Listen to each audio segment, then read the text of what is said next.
The man wants for his survival that his wife and his mother should fight. They should not be on good terms.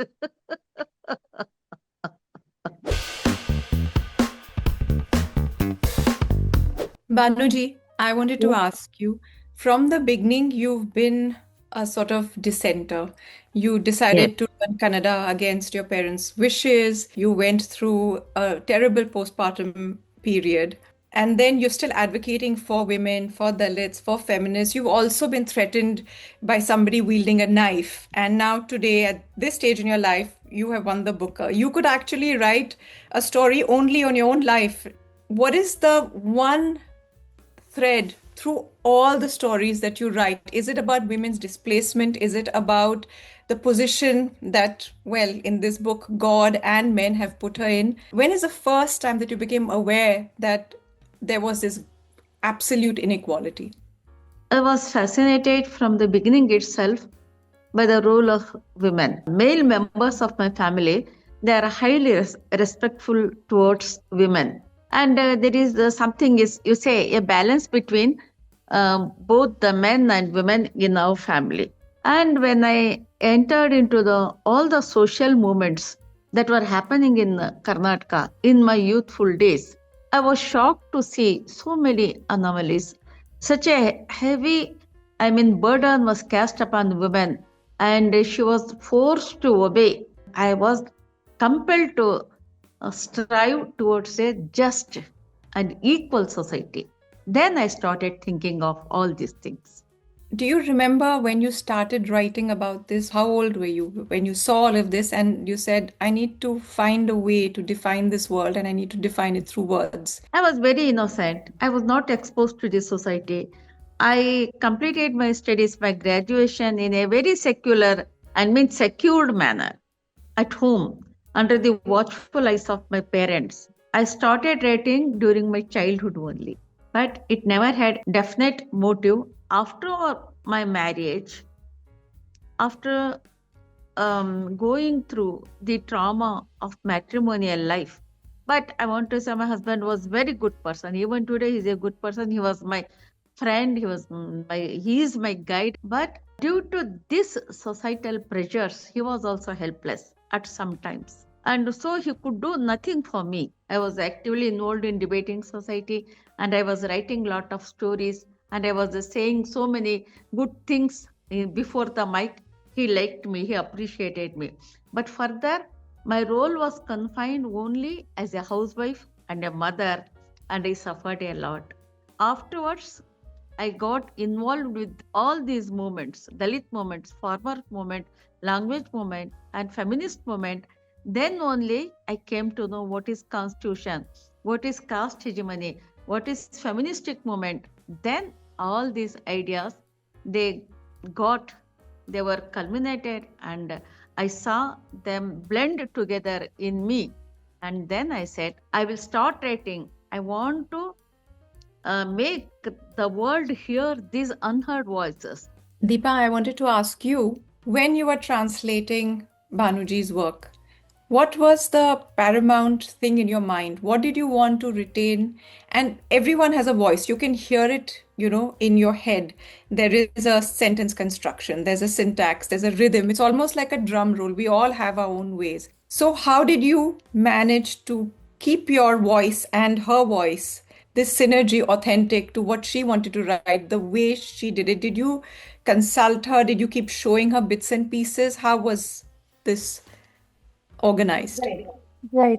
So firstly, I don't necessarily believe in the idea of a translator being invisible. I think it is a mix of both our voices. For me, it was very important to be as close to the Kannada language as possible. My intention was not to flatten out the translation and just make it a text in the English, whatever the English is, and make it easy for the Western reader to understand every word, which is why you'll find a lot of words from Kannada, from Dakini, from Urdu, these words retained as they are. My job as a translator was to ensure that the reader would understand what was going on without one over explaining anything, and secondly, without, indulging in these italics or footnotes and again, over explaining everything. Banuji, when you were talking a little bit about your husband being very supportive, he reminded me of the first story and the husband and your relationship. It almost sounds like it could be you and him with Mujahid, I think. And I know a little bit of these stories are based on your own experiences, especially in Heart Lamp, where the woman throws kerosene on herself and wants to set herself on fire, is based on your own experience. So, first tell me whether that little romantic story where they've chosen each other out of love is based on you and your husband.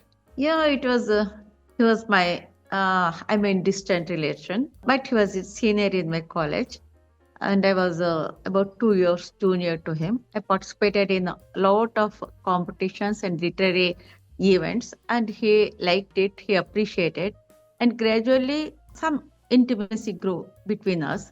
But for about 7 years, even after our graduation, our elders did not approve our selection. That it so happened, he is the eldest son of the family, and I am the eldest daughter of the family.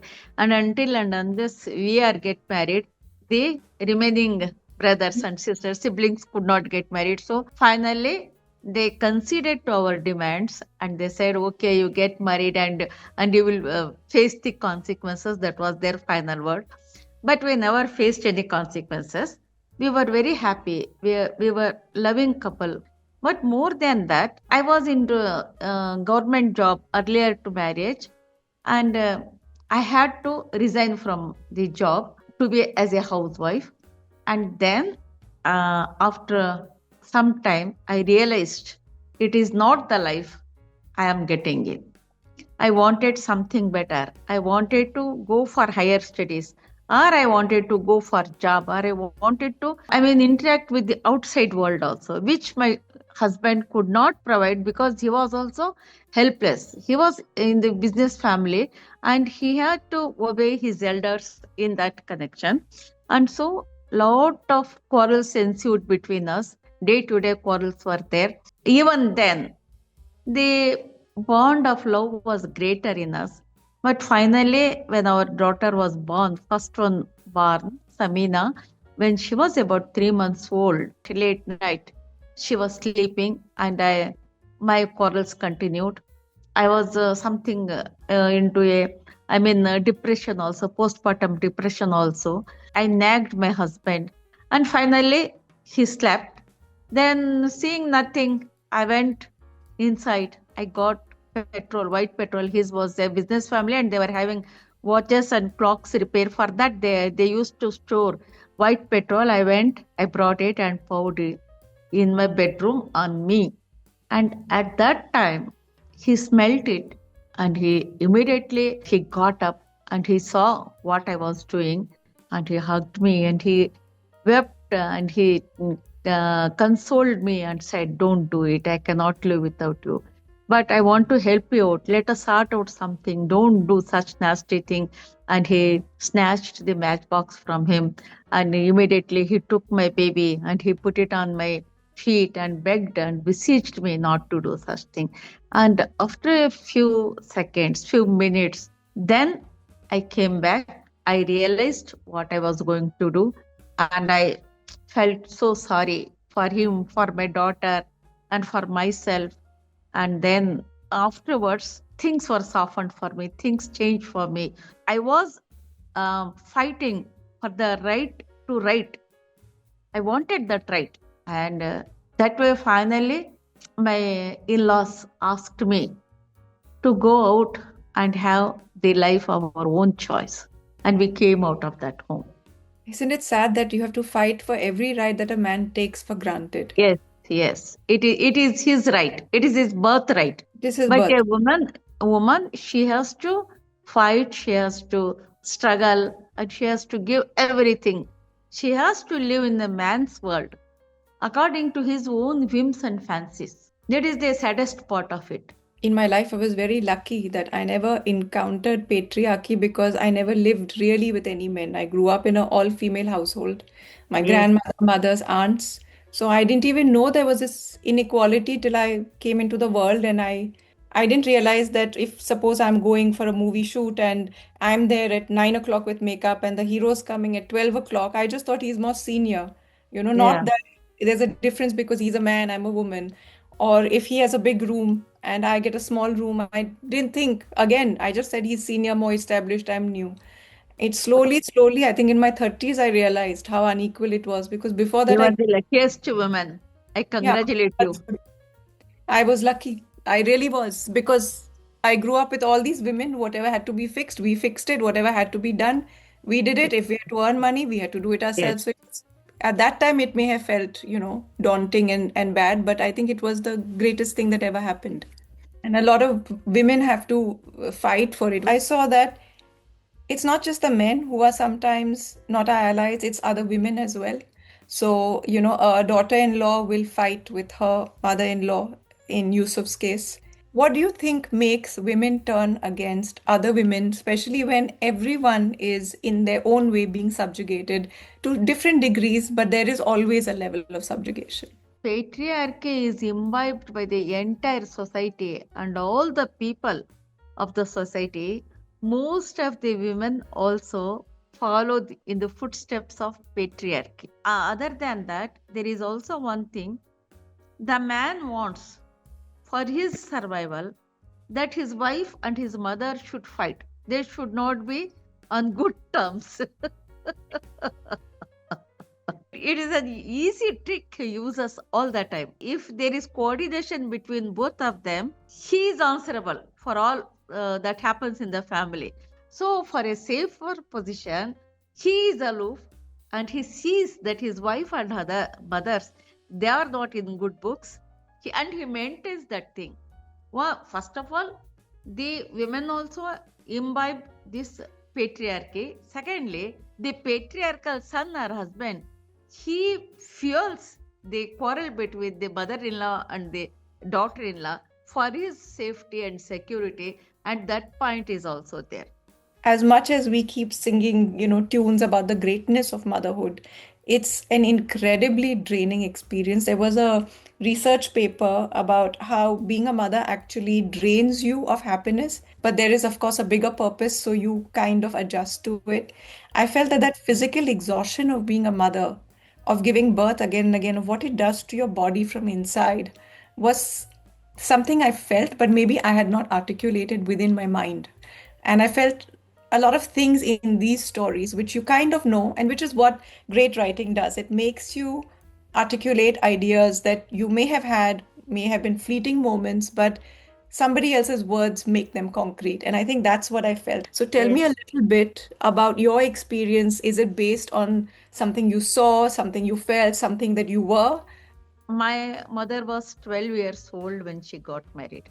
At the age of 14, I was born as the eldest daughter to her. And she herself was a child. A child was born to a child. Earlier, I was competing with her. I never liked her because she wanted to control me and she wanted to bring me to certain discipline. But when I grew up and I saw, even when I was studying in college, she was giving birth to children. And continuously she has to bear the children, she has to deliver them, she has to look after them. That was, and I felt very sorry for her. So sorry for her. And then I thought I would be a greatest friend to her. That's why I wrote a poem in honor of her. I said that is called as Ammana Sire, my mother's saree. And therein I said, my mother was such a child bride. And she was not even a flower, she was a bud, and I was born. And she never wore her saree of the marriage. They were all buttas. They were withered buttas. In Indian women's sarees, they're full of buttas. And her are banaras. You see those. And those flowers are not at all bloomed. And the sarees they have got, multiple chokli, squares. And she was a bonded labor in that chokli or squares. She wanted to, I have written this poem. She wanted to transfer that saree to me because she loved it. It was the saree of her marriage. And when we opened it, it has all torn in between. like her soul. Even then, I took it, I rolled it into a ball, and both of us played with that ball. Then I became friend with her. As you told, I was the eldest daughter, and I became mother to all my brothers and sisters because my mother, she was busy in other thing. Always she wanted to get conceived. She wanted to bear the children. Always she wanted to deliver a children. I have seen her deliveries.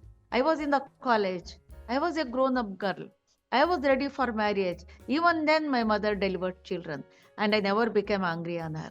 I never said bad words to her. I sympathized with her. I loved her. I wanted to be a helping hand to her. So I took all the responsibilities. Yes. When I read these stories, I think I was not reading. Normally, I read books and I read them as a writer, but this book I was just reading as a human being. It touched my heart, it touched my mind, it moved my soul. See, what makes her character real is some takes, something that you put in there. Yes, I know you had a woman who was holding her locket and she was talking to you and you put it in a book. I did my research clearly. Shit, okay, you're scary now.